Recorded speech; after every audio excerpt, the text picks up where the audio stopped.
안녕하세요. 현재 서울에서 카페를 운영하고 있는 50대 여성입니다. 한가한 요즘 지인의 추천으로 사연 채널을 접하게 되었는데요.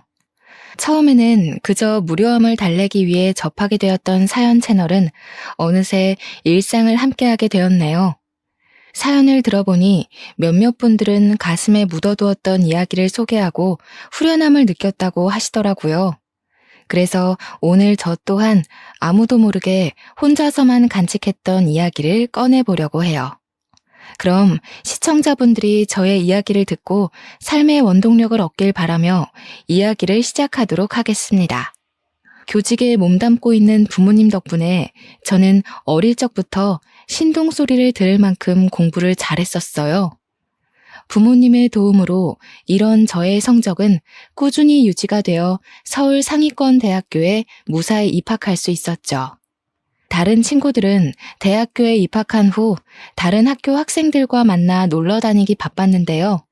성격 자체가 시끄러운 것을 싫어하는 저는 새로운 사람을 만나 몰려다니는 것이 귀찮게 느껴지더군요. 그래서 의도치 않게 공부에만 매진하게 된 것이고요. 다른 동기들이 놀러 다닐 동안 공부를 해서인지 성적은 항상 상위권을 차지했고 어느새 교수님들의 기대를 한몸에 받는 학생이 되어 있었죠. 교수님들께서는 하나같이 대학원에 가 교수의 길을 걸어보는 것이 어떻겠냐며 권유를 해주셨습니다. 성실함과 뛰어난 두뇌가 아깝다면서요. 공부하는 것을 좋아했기에 교수님의 말씀처럼 대학원에 진학해 더 공부를 하고 싶었는데요. 세상 모든 일이 자기 뜻대로 되지 않듯 저 또한 대학원에 진학하지 못하게 되었네요. 대학교를 졸업하자마자 가부장적이던 아버지의 뜻에 따라 맞선을 보고 결혼을 하게 되었거든요. 맞선을 보라는 말을 들었을 때만 해도 아버지를 설득해보려 노력을 했습니다. 왜 그런 말이 있잖아요. 아무리 깐깐하고 엄한 부모라고 해도 결국 자식을 이기는 부모는 없다는. 아버지 또한 그럴 거라고 생각했어요. 아무리 아버지가 가부장적이셨어도 딸이 간절히 설득을 한다면 대학원 정도는 보내주실 거라 여겼거든요. 하지만 아버지는 외동딸의 투정으로 자신의 뜻을 꺾을 만큼 호락호락하지 않은 분이셨어요. 대학원 얘기가 나오면 역정을 내시는 아버지로 인해 결국 맞선을 나가게 되었고요. 다른 사람들이 보기에 멀쩡히 대학교까지 보낸 딸을 빨리 시집 보내려는 아버지가 이상하다고 생각할 수도 있는데요. 여기에는 그만한 사정이 있었습니다. 사실 저는 어렸을 때부터 몸이 약해 툭하면 쓰러지기 일쑤였는데요. 아버지께서는 이런 약한 몸을 걱정하셔서 외동딸인 저에게 하루라도 빨리 짝을 지어주려고 한 것이었죠. 그렇게 남편과 처음 맞선을 보게 된 것이죠. 아버지의 강요로 인해 어쩔 수 없이 나온 맞선 자리였지만 남편은 수더분하고 참 괜찮은 사람이었어요. 남편과 만나는 횟수가 많아질수록 그 생각에는 변함이 없었고 결국 맞선을 본 지 한 달 만에 남편과 결혼을 하게 되었답니다. 다른 사람과 맞선을 본다고 해서 남편보다 더 나은 사람이 나타날 것 같지는 않았으니까요. 결혼 후에는 남편이 일하고 있는 회사 근처로 이사를 가 그곳에서 신혼생활을 시작하게 되었답니다. 물론 서로 처음부터 사랑 때문에 시작한 결혼이 아니었기에 서로에게 딱 맞는 배필이라는 생각은 들지 않았지만 저희 부부는 서로에게 양보하고 배려하려고 했기에 큰 문제없는 신혼생활을 보낼 수 있었네요. 남편에게 고맙기도 했어요. 남편이 대기업에 다니는 덕분에 안정적으로 전업주부 생활을 할 수 있었으니까요. 그리고 신혼생활을 보낸 지 1년 만에 저희 부부 사이에서는 사랑스러운 딸아이가 태어나게 되었죠. 주변 지인들은 아이를 키울 바에는 차라리 매일 야근을 하겠다고 선언을 할 정도로 아이를 키우는 것이 힘들다며 푸념을 했는데요. 타고나길 순하고 착하게 태어난 딸 덕분에 저희 부부는 육아가 힘들기는커녕 오히려 즐거웠는걸요. 하루하루 커가는 딸아이의 모습을 옆에서 지켜보는 것은 그 무엇과도 바꿀 수 없는 큰 기쁨이었고요. 딸아이를 볼 때면 행운을 가져다 준 복덩이라는 생각이 들 정도로 딸아이가 태어난 후 저희 부부에게는 좋은 일만 일어났답니다.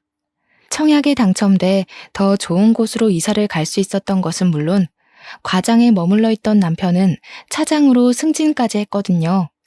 무탈하게 지내던 저희 가족은 딸아이가 고등학교에 올라가게 된 후 이사를 가게 되었어요. 청약이 당첨된 아파트는 남편이 다니는 회사와 멀다는 이유로 다른 사람에게 세를 주고 있었지만 고등학생이 된 딸에게 더 나은 교육 환경을 제공해주고 싶었기에 이사를 가게 되었죠. 딸아이에게 공부하기 좋은 환경을 만들어주기 위해 이사를 가긴 했지만 친구가 없어 힘들어하는 딸아이의 모습을 보니 후회가 되더라고요. 괜한 욕심으로 인해 딸아이에게 상처를 준 건 아닌가 하는 생각이 들기도 했습니다. 하지만 그것도 잠시 본성이 밝고 씩씩한 딸은 새로운 환경에 금방 적응을 해 학교 생활도 잘하며 곧잘 좋은 성적을 받아오더군요. 그리고 3개월 후 딸아이는 처음으로 집에 친구를 데려왔네요. 딸아이가 말하길 집으로 데리고 온 친구가 자신의 학교 생활을 잘할 수 있도록 도와준 은인이라고 하더군요. 그 말을 들으니 딸아이의 친구에게 더없이 고마웠어요. 그 후로도 딸아이의 친구는 종종 저희 집으로 놀러 오게 되었죠. 딸아이와 둘도 없는 사이가 된 아이에게 항상 고맙다는 생각을 했는데요. 은인과도 같았던 딸아이의 친구는 얼마 안 가 원수보다 못한 사이가 되는 사건이 발생하고 말았습니다. 시어머니의 칠순잔치로 인해 100만 원가량의 현금을 뽑아 집으로 돌아왔을 때였죠. 집에는 여느 때와 같이 학교 숙제를 하고 있는 딸아이와 딸아이의 친구가 있더군요. 아이들에게 저녁을 차려주고 있었지만 마침 아파트 반상회가 있어 간단한 간식거리만 챙겨준 뒤 집을 비우게 되었어요. 미안한 마음에 반생회 모임에서 일찍 일어나 집으로 돌아오게 되었고요. 그런데 집으로 오니 이미 딸아이의 친구는 집으로 돌아간 후였죠. 이미 간 아이를 다시 부를 수 없기에 딸아이의 저녁만 차려준 뒤 안방으로 들어오게 되었고요. 안방에 들어온 후 제일 먼저 100만 원을 가방에 넣으려고 했는데요. 놀랍게도 봉투에 있어야 할 100만 원은 소리 소문 없이 사라져 있더군요. 깜짝 놀랄 수밖에 없었어요. 반상회 모임에 나갈 때만 해도 멀쩡하게 있던 100만 원이 갑자기 사라지다뇨. 말이 안 되잖아요. 그래서 제일 먼저 딸아이의 방을 찾아갔어요. 너 엄마 서랍에 있던 100만 원 건드렸니? 그 큰돈을 내가 뭐하러 엄마 몰래 건드려. 금방 들통날 텐데. 엄마 아까 반상회 나갔잖아. 반상회 모임 갔다가 흘리고 온 거 아니야? 나는 진짜 아니니까 다시 잘 찾아봐. 역시나 딸아이는 자신이 한 짓이 절대 아니라며 손사래를 쳤어요. 딸아이가 지갑에 손을 댄 적이 있다면 의심을 할 테지만 한 번도 허락 없이 저희 부부의 지갑에 손을 댄 적이 없기에 차마 딸아이를 의심할 수 없었네요. 고심하던 순간 딸아이의 친구가 급히 집으로 돌아간 것이 떠올랐습니다. 그래서 딸아이에게 그 아이가 사는 곳의 주소를 받아 찾아가게 된 것이죠. 이쯤 되니 갑자기 100만 원이나 되는 큰 돈을 왜 훔쳤을지 궁금했어요. 한편으로는 이미 100만 원이란 큰 돈을 다 써버렸으면 어떡하나 걱정이 되기도 했고요.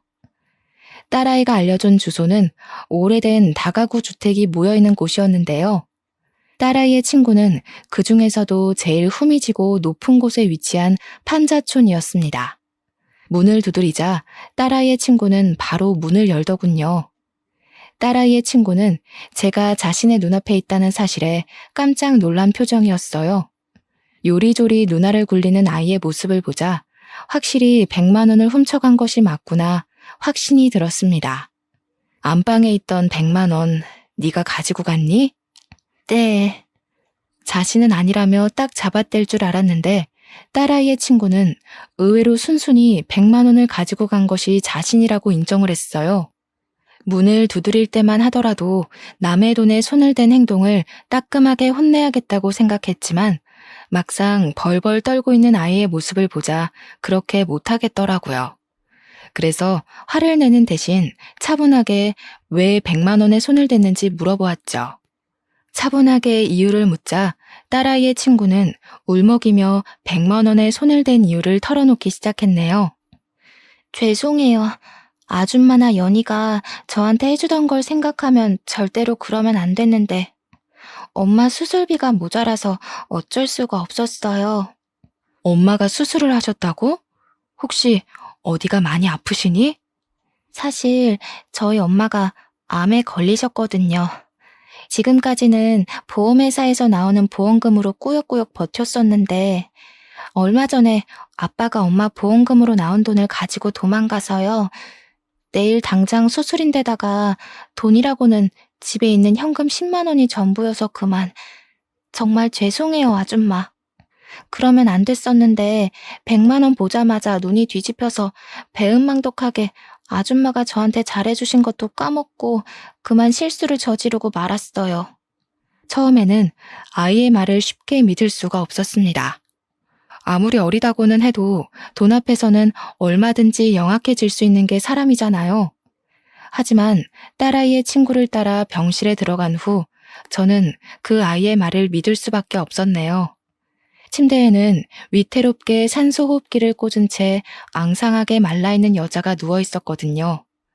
숨만 간신히 쉬고 있는 여자를 보자 가슴이 찡하게 울려오더군요. 아직 20살도 안 된 어린 것이 수술비가 없어서 얼마나 발을 동동 굴렀을까라는 생각 때문에요. 그리고 이런 안타까움은 아픈 아내와 딸을 두고 도망갔다는 남자에 대한 의아함으로 이어졌어요. 딸아이의 친구에게 물어보자 부끄러운 듯 우물쭈물하던 아이는 남자에 대한 설명을 해주었죠.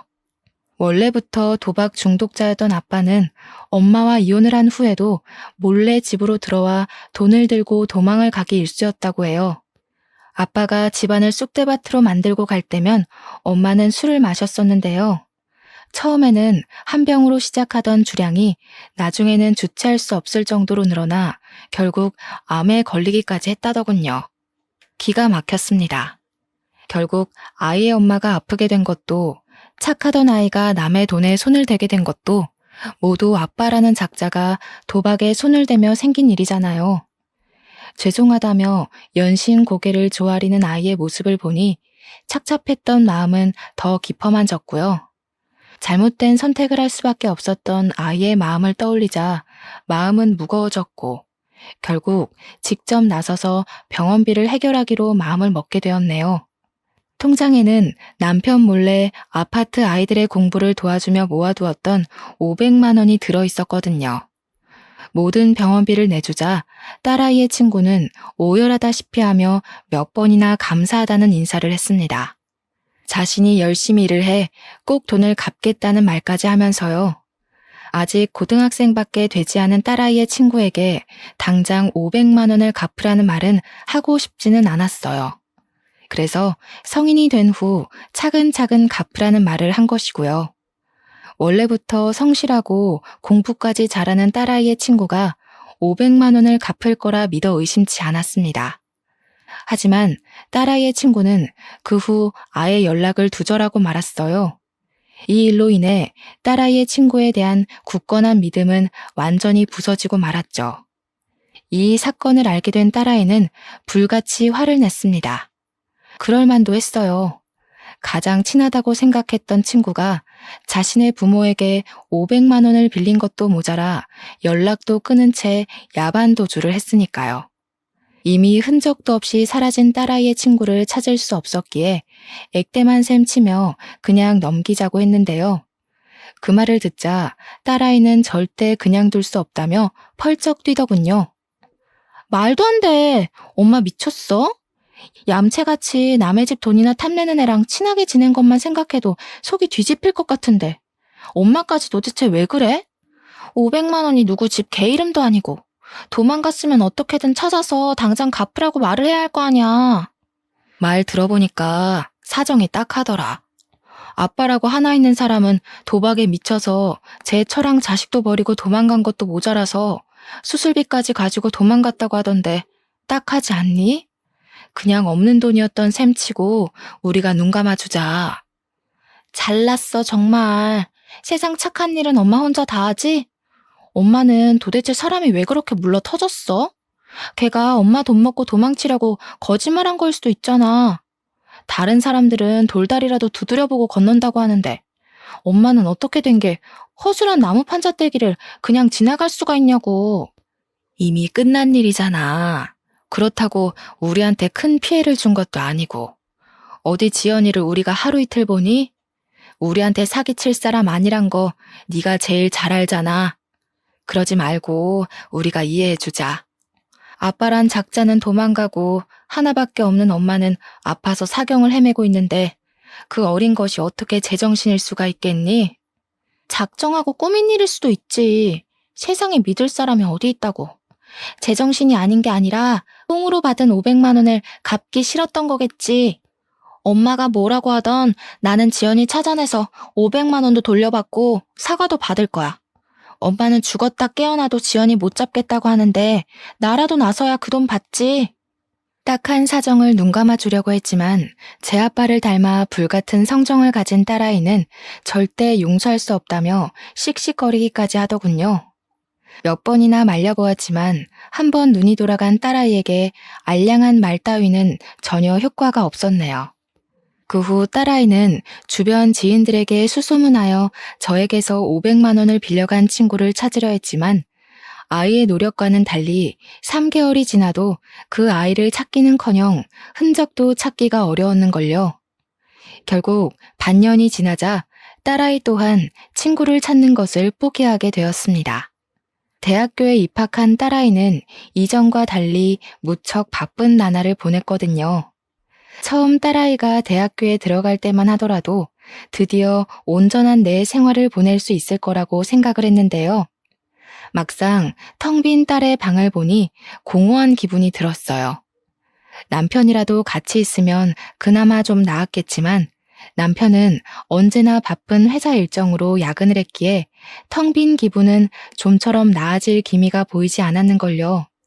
그래서 커피 공부를 하기 시작한 거예요. 혼자 있는 것보다는 무엇이든 배우는 것이 공허한 기분을 채우는 데 도움이 될 것 같았거든요. 그리고 이런 예상은 딱 들어맞았습니다. 평소 커피에 대해 관심이 많아서인지 커피에 관해 배우는 것은 질리지도 않고 참 재미있었죠. 커피 학원에 다닌 지 3개월 만에 바리스타 자격증까지 따게 되었는데요. 처음에는 그저 자격증만 따고 끝내자고 생각했었지만 시간이 지나다 보니 점차 욕심이 생기더군요. 나만의 카페를 차려서 다른 사람들에게 커피를 내려주고 싶다는 욕심이요. 남편에게 이런 작은 소망을 제일 먼저 이야기하게 됐는데요. 남편은 카페를 차린다는 소리를 듣자마자 콧방귀부터 끼며 무시를 했네요. 당신이 카페를 차린다고? 쓸데없는 소리 하지 말고 밖에서 뼈 빠지게 고생한 신랑 밥이나 잘 차려주고 집안 살림이나 잘해.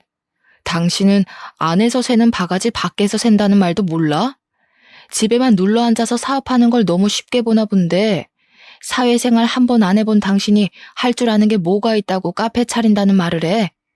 괜히 나댔다가 일 키우지 말고 그냥 집에서 밥이나 하면서 살아. 그게 당신한테 어울리니까. 당신 말을 왜 그렇게 해? 나 쉽게 보고 카페 한다고 말한 거 아니고 나도 나름대로 공부하고 고심해서 말한 거야. 당신 말대로 나 제대로 된 사회생활 한 번 안 해본 가정주부인 거 맞고 터무니없는 소리 하는 게 맞을 수도 있어. 근데 남편이면 아무리 터무니없는 소리라고 해도 들어줘야 하는 거 아니야? 밖에서 돈 벌어오는 것도 피곤한데 내가 당신 헛소리 하는 것까지 들어줘야 돼? 괜히 지나가는 바람에 쓸데없는 생각하지 말고 집안 살림이나 잘해. 남편의 말을 들으니 슬슬 짜증이 나더군요. 치사해 보일까 말은 못했지만 사실 제가 남편보다 더 좋은 대학교에 나왔었거든요. 가부장적이던 아버지의 강요가 아니었다면 남편보다 더 좋은 기업에 가서 일을 할 수도 있었고요. 그렇다 보니 남편이 못 배운 사람 취급하는 것을 도저히 견딜 수가 없었네요. 내가 카페 차리는데 당신한테 돈을 보태달라고 한 것도 아니고 그렇다고 카페 운영을 같이 하자고 한 것도 아닌데 왜 자꾸 삐딱하게 나오는 건데? 내가 집에서 살림만 하자고 당신이랑 결혼한 줄 알아? 당신은 주말마다 등산이며 낚시며 한 주도 안 거르고 나가서 놀면서 나는 왜 집에 처박혀서 살림만 해야 되는데. 아, 참나. 어디 집에서 살림만 하는 여자랑 밖에서 일하는 남자랑 같아? 지금까지 편하게 집에서 살림만 하게 해줬더니 이제 남편한테 바락바락 대들기나 하고 쓸데없이 바람 넣는 옆에 애들 때문에 막 나오나 본데. 당신 지금 다니는 커피 학원인가 뭔가 하는 거 당장 그만둬. 그리고 앞으로 내 앞에서는 카페 차린다는 말 꺼내지도 마. 나는 내 여자가 다른 남자 앞에서 실실 웃음이나 흘리면서 돈 버는 꼴은 죽어도 못 보니까. 알았어? 정말 어이가 없었습니다. 엄연히 커피와 디저트를 즐기기 위해 만들어진 카페를 옆에서 커피나 따라주는 다방 취급을 하다뇨. 꽉 막힌 남편의 사고방식을 이해할 수 없을 뿐더러 후회도 되더라고요. 이렇게 꽉 막힌 남자와 결혼해 하고 싶은 일을 포기해야 하는 현재 상황이 말이에요. 그리고 이런 남편의 반대는 오히려 승부욕을 끌어올렸고 될 대로 되라는 심정으로 대출을 받아 카페 사업을 시작하게 되었죠. 물론 처음에는 대출금을 갚지 못할 정도로 장사가 되지 않으면 어쩌나 걱정하기도 했지만 결과는 성공적이었어요. 제가 운영하는 카페는 커피와 케이크가 맛있기로 근처 주부들 사이에서 소문이 났거든요. 덕분에 남편의 주머니에서 나온 쥐꼬리만한 생활비로 살 때와는 비교도 할 수 없을 정도로 풍족한 생활을 할 수 있게 되었죠. 남편 또한 카페에서 나온 수익이 자신의 월급과 맞먹는다는 것을 알게 된 후부터는 아무 말도 하지 않았고요. 그렇게 오기 하나로 차렸던 카페가 동네 맛집으로 선정될 만큼 인기가 많아지는 동안 참 많은 것들이 변하게 되었답니다. 대학교를 졸업한 딸아이는 같은 직장에서 만난 사람과 결혼을 하고 남편은 30년 동안 다니던 대기업에서 은퇴를 했거든요. 은퇴한 남편은 하루 종일 하는 것도 없이 거실에 누워 텔레비전만 봤는데요. 그 모습이 한심하기보다는 참 심심해 보이더군요. 마치 가정주부 생활할 때 모습 같았고요. 그래서 남편에게 카페 운영을 같이 하자고 제안하게 되었네요.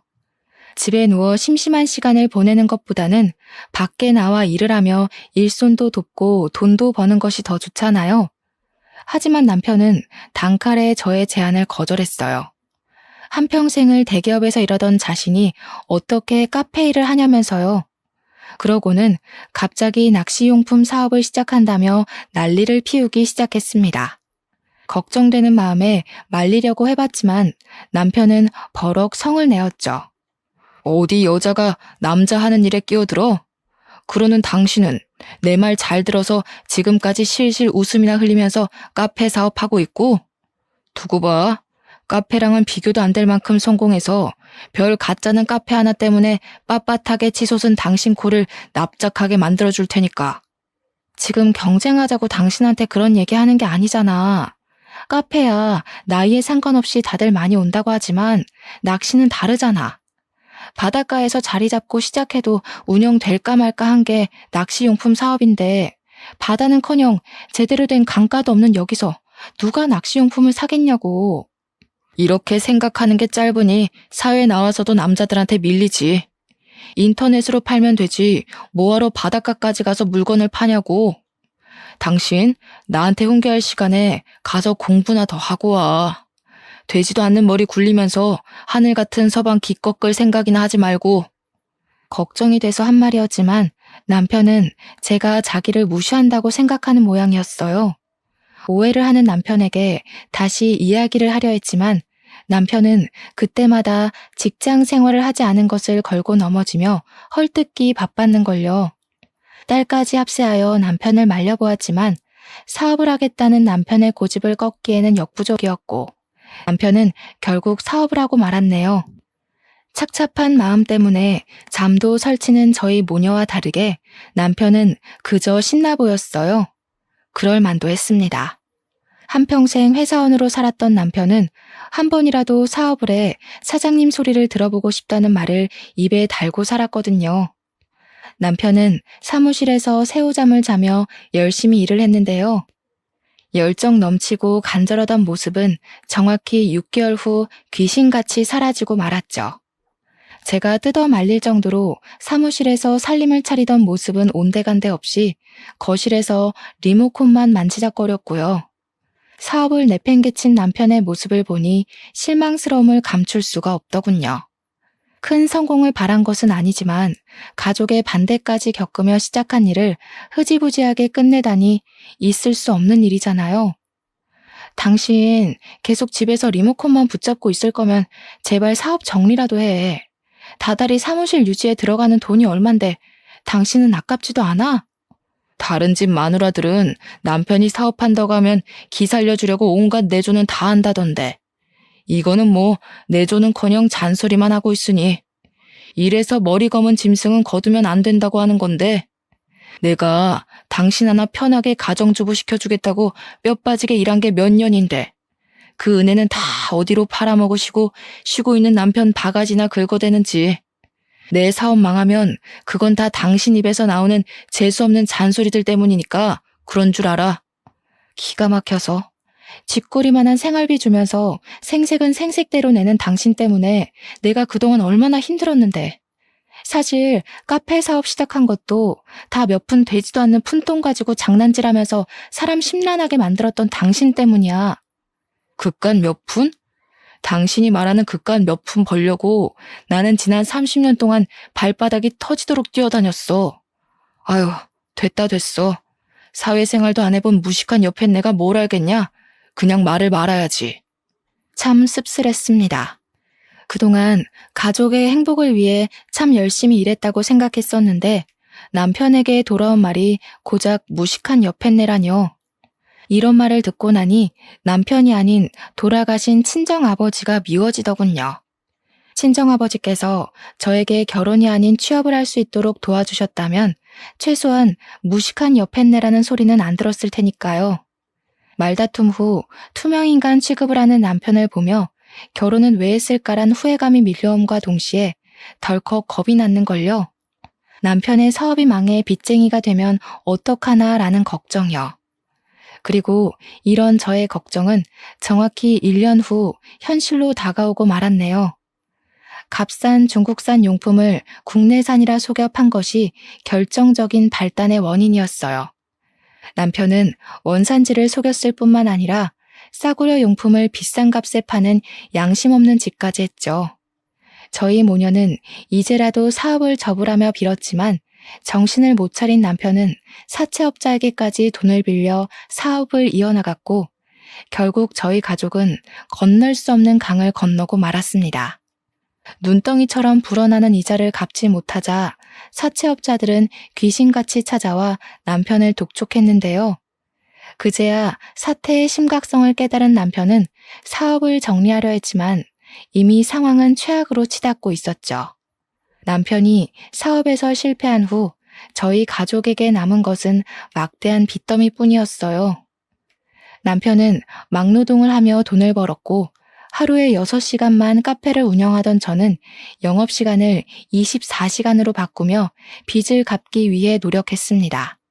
딸아이는 임신 막달의 몸으로 육아휴직도 쓰지 못한 채 일을 나갔고요. 하지만 이런 힘든 상황과 별개로 빚은 늘어만 갔어요. 한평생 살았던 아파트까지 팔았는데 말이죠.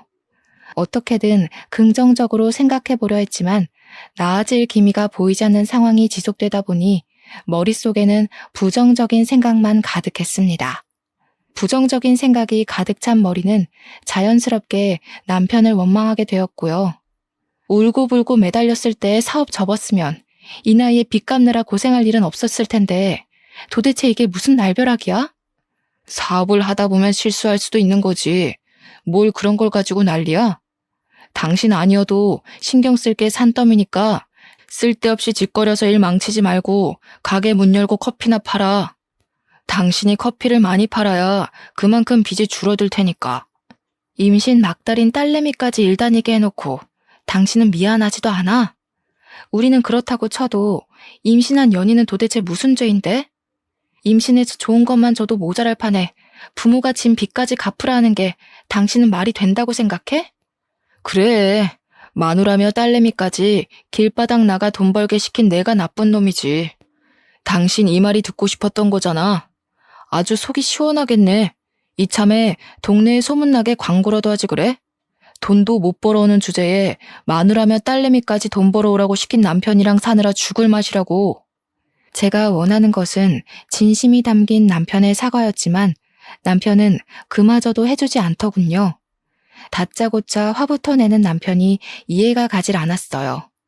자신의 잘못으로 모든 일이 벌어졌다고 하면 사과는 하지 않더라도 최소한 죄책감은 가져야 하는 게 맞잖아요.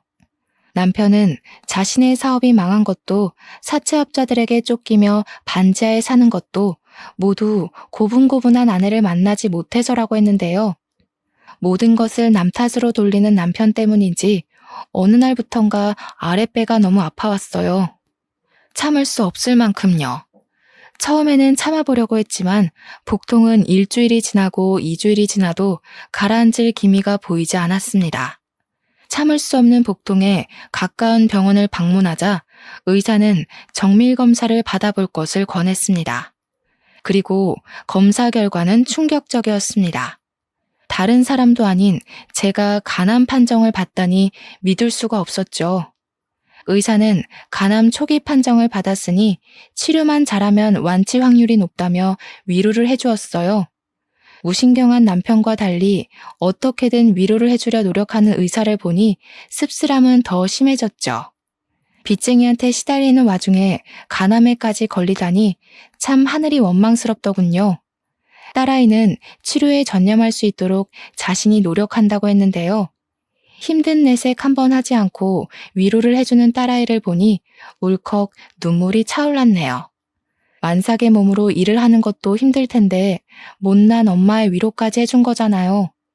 남편에게는 또 어떻게 말할지를 생각하니 집으로 돌아가는 길이 참 막막했어요. 당장 한 푼이 아쉬운 상황에서 카페 영업을 중단하고 치료에만 전념한다고 하면 빚더미는 금세 불어날 게 눈에 선했거든요. 그래도 용기를 내어 남편에게 말을 꺼냈죠. 참나. 한평생 내 돈이나 파먹으면서 살던 쌀벌레 같은 마누라 드디어 쓸모있나 싶었더니 암이라고 하네. 그래도 암 초기면 금방 죽을 건 아니잖아. 요즘 기술이 좋아져서 암 초기면 금방 털고 일어난다고 하던데. 당신 괜히 입원해서 쓸데없는데 돈 날릴 생각하지 말고 통원 치료하면서 카페 일 계속해. 아빠, 그게 무슨 말이야. 엄마가 누구 때문에 암에 걸렸는데. 다 아빠가 사업한다고 엄마 속 썩여서 생긴 일 아니야. 애초에 아빠가 이상한 사업한다고 뻘짓만 안 했어도 말년에 엄마가 이렇게 고생할 일은 없었다고. 이 계집애가 누굴 닮아서 이렇게 건방지게 굴어? 딸이라고 하나 있는 건 평생 밥 먹게 해준 애비한테 대들지를 않나. 마누라는 말년에 아파 죽는다고 곤란 소리를 하지 않나. 집에 암탉이 시끄럽게 굴면 재수가 없다던데 사업 한번 엎어진 걸 가지고 집안의 가장을 원수보다도 더 못하게 여기고 딸년이며 마누라며 쌍으로 집안의 가장을 무시하는데 어디 전국 팔도에 나보다 더 복없는 놈 있으면 나와보라고 해. 진짜 기가 막혀서. 아빠가 그동안 가족한테 희생한 게 뭐가 있는데? 엄마한테 꼴랑 50만 원 쥐어주고 자기는 전국 팔도 사내짐이 다 먹으러 다녔으면서 아빠는 뭐가 그렇게 떳떳하고 당당해? 꼴랑 50만 원? 대학교 졸업할 때까지 지 손으로 돈도 제대로 벌어본 적 없는 게 어디 함부로 짓거려? 아빠, 뭘 단단히 착각하고 있는데 나 대학교 들어가고 나서 엄마한테 피해주기 싫어서 손에 닥치는 대로 일하면서 내 손으로 번 돈으로 용돈하고 학비 내면서 다녔어. 근데 뭐? 돈을 제대로 벌어본 적이 없다고? 이 개집애가 어딜 자꾸 애비 말하는데 토를 달아? 됐고, 당신 돈 벌 거 아니면 보험금으로 나온 돈 반 나누고 당장 이혼서류에 도장 찍어. 난 병든 마누라 똥수발 들 생각 죽어도 없으니까. 병간호를 바란 것은 아니지만 남편의 입에서 이혼하자는 소리가 나올 줄은 몰랐네요. 아무리 사랑 없이 시작한 결혼이라지만 그래도 한 입을 덮고 지낸 시간이 20년인데 자기한테 이득이 없다는 이유로 사람을 일회용품처럼 버릴 줄은 몰랐는걸요. 남편의 반응을 본 딸 또한 남편과 당장 이혼부터 하라며 길길이 날뛰었고요. 딸아이는 계속해서 이혼할 것을 밀어붙였지만 저는 계속해서 이혼하는 것을 미뤄왔습니다. 미련하다고 생각하실 수도 있지만 시간이 지나면 남편이 정신을 차리고 이혼하자고 말한 것을 후회할 줄 알았거든요. 하지만 남편이 자신의 잘못을 깨달은 날은 오지 않았어요. 오히려 치료를 위해 입원한 병실까지 찾아와 이혼을 하라며 난동을 부렸죠. 계속해서 이혼을 강요하는 남편의 추태에 못 이겨 결국 이혼을 하게 되었습니다. 도저히 남편의 행패를 받아줄 재간이 없었으니까요. 이혼을 한 후에는 카페 영업도 중단한 채 오직 투병에만 집중하게 되었는데요. 그쯤 남편은 파산 신청을 했기에 오히려 마음이 더 홀가분하더군요. 더 이상 갚아야 하는 돈을 신경 쓸 일은 없는 거니까요. 그래서 되도록 긍정적인 마음을 먹기 위해 노력하며 투병 생활에도 그 누구보다 적극적으로 임하게 되었네요. 하지만 빨리 낫고 싶다는 간절한 마음과는 다르게 몸은 하루가 다르게 나빠졌어요. 치료를 할수록 악화되는 몸 상태에 결국 카페를 처분하기까지 이르렀고요. 10년 넘게 운영하던 카페를 처분하는 것이 쉬운 일은 아니었지만 몸이 따라주지 않았기에 어쩔 수가 없었죠. 그리고 카페를 내놓은 지 일주일도 안 돼 부동산에서 연락이 오더군요. 카페를 인수하겠다는 사람이 나타났다면서요. 카페를 인수하겠다는 사람이 나타난 것은 기쁜 일이었지만 한편으로는 착잡하기도 하더라고요. 어찌되었던 10년 동안 정들었던 카페를 내놓아야 하는 일이었으니까요. 무작정 기쁘지도 무작정 슬프지도 않은 마음에 카페를 가게 되었는데요. 카페 앞에 도착하자 까무러칠 만큼 놀라고 말았네요. 카페 인수를 하겠다고 나타난 사람은 다른 누구도 아닌 딸아이의 친구였거든요. 같이 온 딸아이 또한 저와 마찬가지로 많이 놀란 듯 보였어요. 하지만 놀랐다는 사실이 무색하도록 딸아이는 친구에게로 달려들어 멱살을 들어 올렸습니다. 염치도 없게 500만 원이나 되는 돈 훔쳐먹고 달아난 주제에 여기가 어디라고 기어 올라와? 세상은 참 불공평해.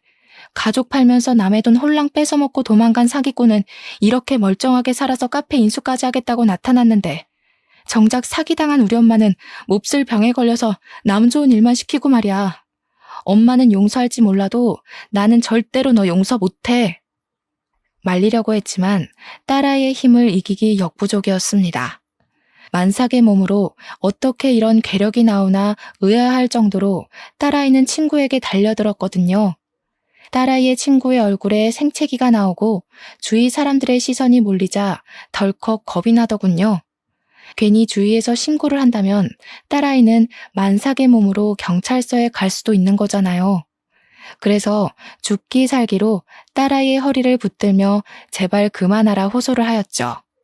간신히 이성을 찾은 딸아이는 씩씩거리면서 자신의 친구를 노려보았는데요.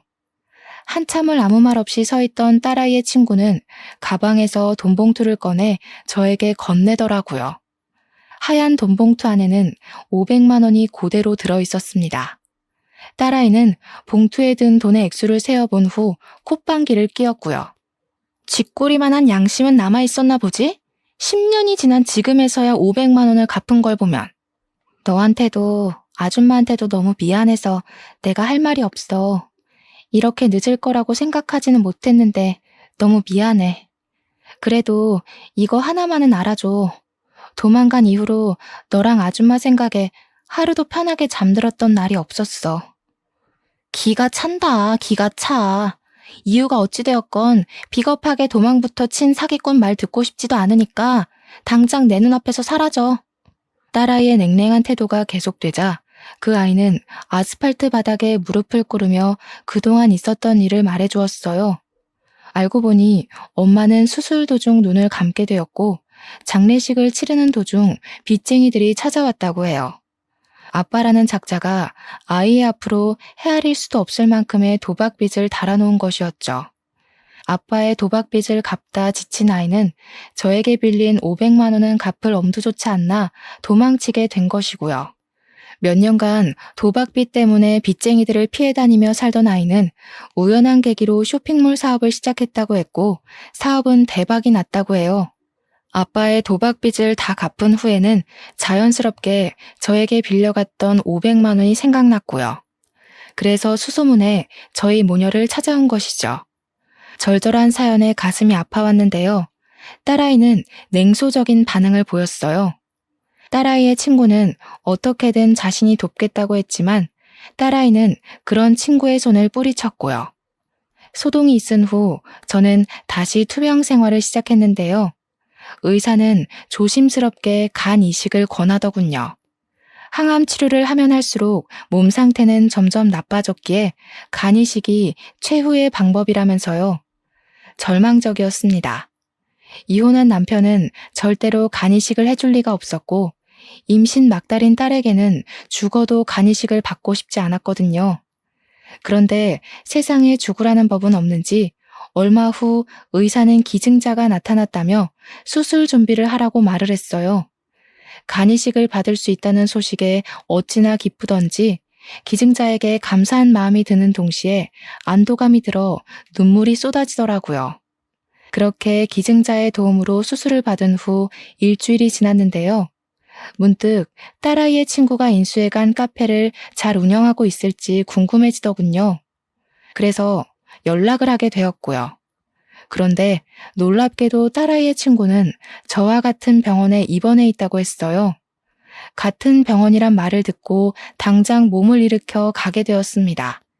큰 마음 먹고 카페까지 넘겨주었는데 몸이 아파 카페 운영을 못하게 되면 큰일이잖아요. 딸아이의 친구가 있는 병실 앞에 서 있을 때였는데요. 때마침 수술을 해주신 의사가 제 앞을 지나가며 딸아이의 친구가 누워있는 병실을 가리켰습니다. 아는 사이냐면서요. 엄청 돈독한 사이셨나 보네요. 가족도 꺼려하는 간이식을 선뜻 하겠다고 나선 걸 보면. 네? 그게 무슨 말씀이세요? 간이식을 하다니요. 의사의 입에서 나온 말은 믿을 수가 없었습니다.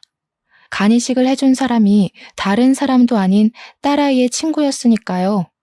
침대에 앉아있는 딸아이의 친구를 보자 다리에 힘부터 풀리더군요. 고마움과 함께 미안함이 밀려왔거든요. 왜 기증자인 것을 밝히지 않았냐고 묻자 딸아이 친구는 씁쓸한 미소만 지을 뿐이었습니다. 그깟 간이식 좀 했다고 제가 아줌마 돈을 가지고 도망간 사실이 변하는 건 아니잖아요. 그냥 지난날 베풀어주신 호의를 돌려받는다고 생각해주세요. 세상에 그깟 500만 원이 뭐길래. 너무 고맙고 미안해서 내가 할 말이 없구나. 물론 엄마가 수술을 받아 돌아가시긴 했지만 그래도 아줌마가 500만 원을 빌려주신 덕에 후회는 안 했어요. 만약 돈이 없어서 수술을 못했다면 저 때문에 엄마가 돌아가셨다는 후회 때문에 사업을 하기는커녕 지금도 아빠 빚 갚는 걸로 쩔쩔매면서 후회나 하고 있었을 테니까요. 제가 엄마를 편하게 보내드린 것도 사업을 해서 이렇게 큰 돈을 벌게 된 것도 다 아주머니 덕분이에요. 그러니까 저한테 미안한 마음 갖지 마시고 건강하게 오래오래 사세요. 그래야 카페 영업도 다시 하시죠. 더 힘든 일을 겪었으면서 오히려 위로를 해주는 모습에 참 마음이 아파졌네요. 제가 한 거라고는 그저 500만 원을 빌려준 것뿐인데 딸아이 친구는 500만 원을 훌쩍 뛰어넘는 것을 해주었으니까요. 몸이 회복이 된 후 출산을 한 딸아이에게도 그동안 있었던 일을 설명해 주었는데요. 딸아이 또한 간 이식을 해준 자신의 친구에게 앙금을 품었던 것을 후회하며 간 이식을 해준 것에 대해 진심으로 고마워하게 되었죠. 퇴원을 한 후 저는 딸아이의 친구 덕분에 간암을 완전히 완치한 후 다시 카페 운영에 힘을 쓰고 있어요. 몸을 회복하고 나자 딸아이의 친구는 자신이 인수했던 카페를 다시 저에게 돌려주었거든요. 아직 무리를 하면 안 되기에 무리하지 않은 선에서 열심히 카페 일을 하고 있어요. 아프고 나니 삶을 건강하게 산다는 것이 얼마나 감사하고 소중한 일인지 깨달았으니까요. 얼마 전 완치했다는 소식을 들어서인지 전 남편은 재결합을 하자며 카페로 찾아왔는데요. 저는 단칼에 거절했답니다. 어렵게 찾은 건강한 몸과 정신을 이기적인 전 남편에게 쏟기에는 너무 아깝잖아요. 딸아이의 친구가 500만 원을 들고 도망갔을 때만 하더라도 이렇게 크게 은혜를 갚을 거라고는 상상도 못했는데 인생이란 참 신기한 것 같아요. 이번 일을 계기로 다시 한번 깨닫게 되었죠. 선행을 베풀면 언제가 되더라도 자신에게 꼭 돌아온다는 것을요. 현재 저는 딸아이의 친구를 하늘이 내려준 소중한 천사라 여기며 자식처럼 잘 지내고 있답니다. 사연을 신청하시는 분들께서도 주변에 힘든 사람이 있다면 외면하기보다는 작은 손길을 내밀어 주셨으면 좋겠어요. 그러면 언젠가 자신이 베풀었던 작은 선행은 그 배가 되어 돌아올 것이니까요. 그럼 지금까지 길었던 저의 이야기를 들어주신 시청자분들에게 감사 인사를 올리며 이야기를 마무리하도록 하겠습니다. 이야기를 들어주신 시청자분들 진심으로 감사드리며 모두들 베푸는 삶을 사시길 바랄게요. 감사합니다.